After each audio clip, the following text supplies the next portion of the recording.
Hi, and welcome to Swamp Gas Gaming. Today I thought we would take a look at World War weapons in Star Wars Battlefront. Surprisingly, Star Wars Battlefront has 3 World War I weapons.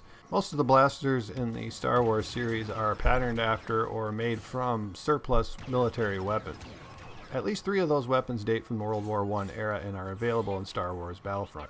The most iconic of those, Han Solo's DL44 Blaster, which is patterned after a C96 Mauser, which is very iconic in itself. The other blasters made from World War I guns are the T21 Heavy Blaster made from the Lewis gun, the C86 Shock Blaster made from the Lee Enfield No. 1 Mark III.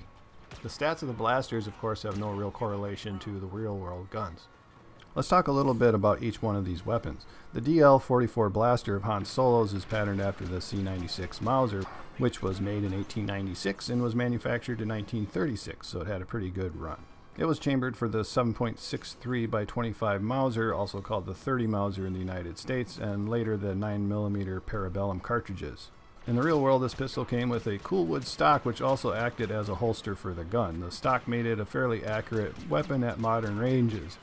In the movies and in the game, they gave Han Solo's blaster rifle a silly scope mounted on the side and a cone-shaped muzzle brake. That gives it kind of a unique but also silly kind of look. Next up is the T21 Heavy Blaster, which is patterned after the Lewis machine gun. The Lewis gun was invented in 1911 and saw extensive service in World War I and II, as well as other conflicts. It's well known for its flat drum magazine that sits on top of the gun. That recognizable drum magazine is absent from the movie props and in the video game. The Lewis gun was a formidable gun on the battlefield, and the T21 Blaster is a very formidable weapon also in Star Wars Battlefront.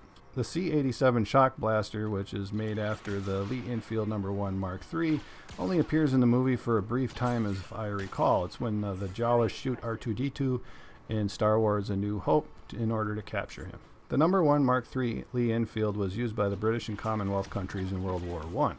It was later replaced by the No. 4 Mark I Lee Enfield in World War II, but it saw extensive service in World War II also. In World War I, the Lee Enfield gained the reputation for fast firing and sometimes being mistaken actually for machine guns when a group of people were firing these, because it had a very slick and fast bolt action and a 10-round magazine back in the day when nearly all the other firearms held only 5 rounds. The C87 Shock Blaster is a sort of shotgun in Star Wars Battlefront, and it is extremely dangerous in close range, but is practically useless beyond those ranges.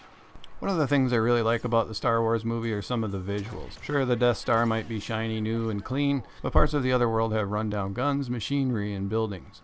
I think it's pretty awesome that they made these weapon props from real-life Army surplus weapons.